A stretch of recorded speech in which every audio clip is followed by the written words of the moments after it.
buhay ako'y babantayan, Pilipinas kong mahal.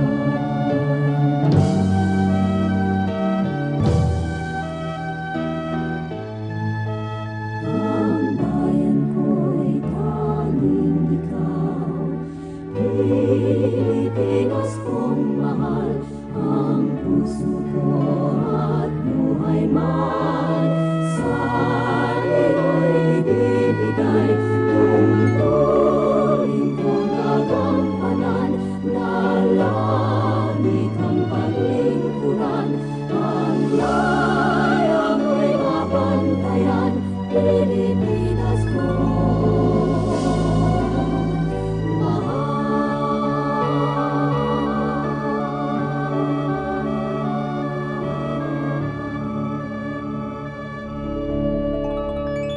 Isang mainit pa sa sikat ng araw na pagbati na magandang araw sa inyong lahat. At tulad po ng inyong nakasanayan, muli na naman ninyo kami makakasama ng aking partner na si Lian De Leon sa isang oras na pagkilala at pag-alam sa magagandang impormasyon ukol sa ating bansa. At Sabado na naman po at syempre gusto namin ni Mayor Jerry Calderon na sabay-sabay po nating pagandahin ang ating mga araw sa paghahatid namin sa inyo ng masasayang paglalakbay sa iba't ibang bahagi po ng ating bansa. Kaya samahan niyo po kami at ating lakbayin ang Magandang Pilipinas!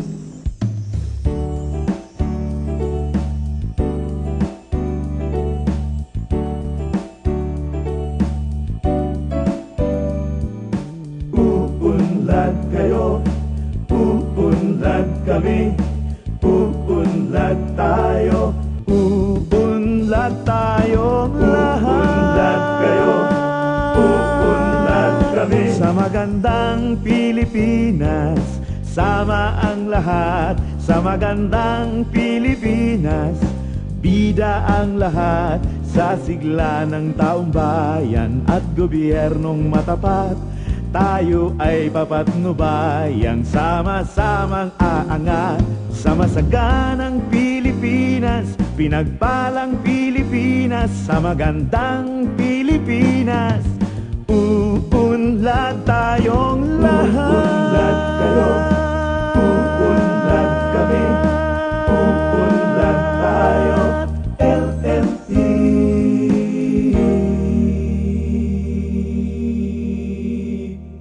Programa po ay hindi lamang po simpleng paglalakbay ang ginagawa sa ating napakayamang bansa. Kasabay po nito ang pagbibigay namin ng informasyon sa bawat mamamayang Pilipino para sa pagpapaunlad ng kani-kanilang munisipalidad sa tulong po, of course, ng kanilang mga punong bayan. Ganon din po ang buong Municipal Council. At ibig po namin sabihin ay isa-isa namin ipapakilala dito ang magagandang hakbang na ginagawa ng bawat lokal na gobyerno sa bansa. Tulad na lang po ng mapapanood ninyo dito po maya-maya sa pagkilala natin sa Santo Tomas, Davao del Norte. Lahat po yan ay dapat inyo pong abangan dito lamang po sa pagbabalik ng Lakbayin ang magandang Pilipinas!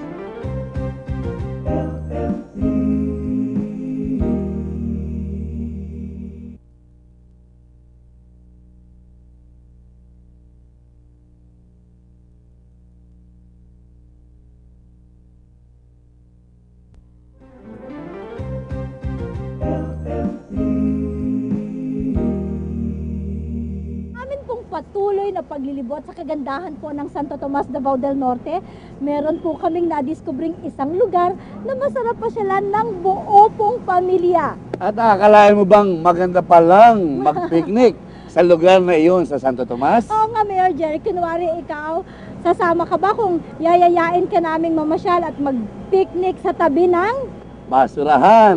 At alam mo Lian, ang una kong iisipin, niloloko mo ako o kaya ayaw mo lang ako talagang isama sa picnic. Pero dahil yan po ay sa Santo Tomas, halika na nga, Mayor Jerry, tara na. Kayo po, sasama rin po ba kayo na i-explore? Kasi i-explore namin yung waste management program ng Santo Tomas. Halika na po kayo at samahan ninyo po kami. Let's go!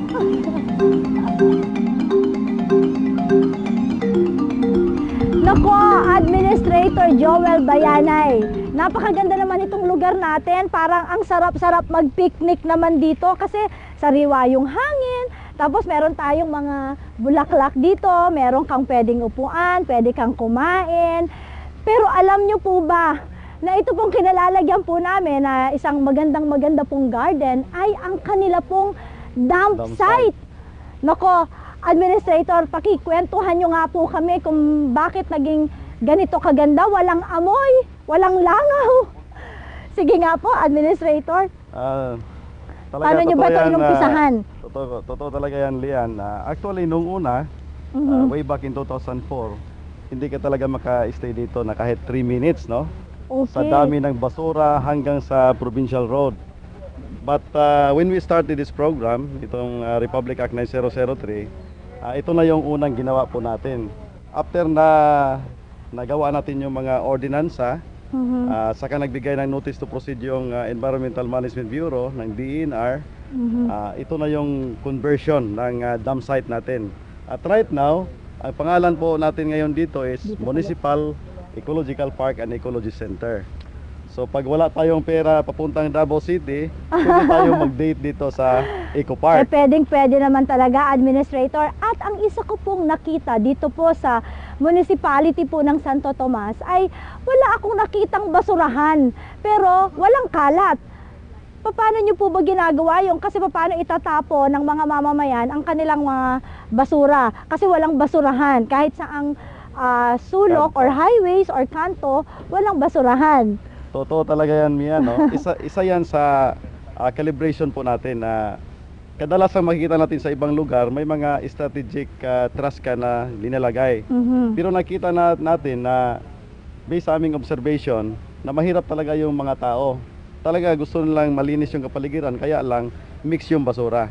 So ang ginawa po namin dito sa Santo Tomas, itinanggal namin lahat ng mga basurahan na nakalagay sa street natin, no?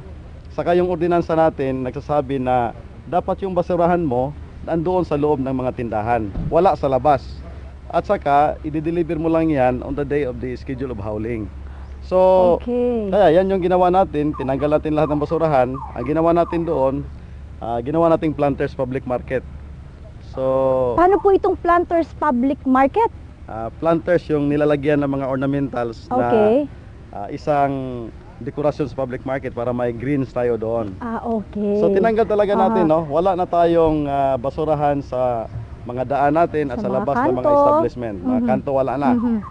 So, kung may basura ka, ang tanong saan mo ilagay yon? Correct. So, saan nga po ba ilalagay yung naglalakad basura? ka, dapat ilagay mo lang sa bulsa mo. Pagdating mo sa bahay, isegregate mo yan. Sa bahay mo na.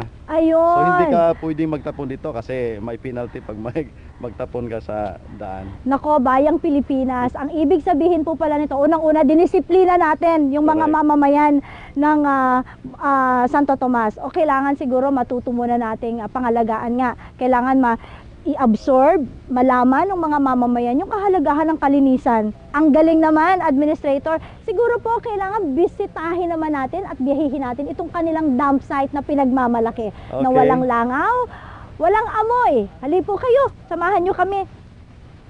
Nako, heto na po yung atin pong dump site. Okay? Nakita po natin na talagang namang Administrator, naniniwala ako, walang amoy, walang langaw. Walang langaw. At saka mahangin. Pwede ka mag-picnic dito, oh. So, at saka meron po silang mga bagong tanim. This is actually 2 years lang, Administrator, itong mga molave tree. At meron din silang gulayan sa basurahan. Ito yung site natin sa composting. So, lahat ng mga biodegradable materials is galing sa public market, no? So, sa bahay, wala tayong kinukuha kasi nga every household dito meron silang composting area. Required yan sa ordinance po natin. So lahat ng andito ngayon is puro sa public market. So after 50 to 60 days, maha-harvest natin sila. Makikita nyo doon yung nagtatrabaho. So nagiging soil conditioner na siya at saka pinagbibili natin ng 1 piso per kilo. So ito nga nagiging source of income din ito ng munisipyo. Nawawala yung basura natin na biodegradable, at the same time nagiging pira ng munisipyo. Pero meron akong isang tanong, Administrator. Okay. Ang sabi ninyo, bawat bahay hindi nyo na kinokolekta kasi lahat ng nahan dito galing sa public market. Totoo. ibig sabihin, ang bawat bahay dito, meron silang lugar or lupa na pwedeng pag-compostingan. Okay. Meron pong ganon? So, yun yung nakalagay sa ordinance natin at saka ini-impose talaga natin na if they don't have an area na compost pit, Yun, pwede compost pile. Kung wala pa rin Ay, silang area, napakagaling. pwede paso-paso. So we can make anything na andun sa bahay natin na hindi na natin ilabas yung biodegradable. Sa monitoring para mapangalagaan talaga natin na hindi mag-relax yung tao. So from the municipality meron tayong team sa barangay. And from the barangay meron tayong team sa Purok.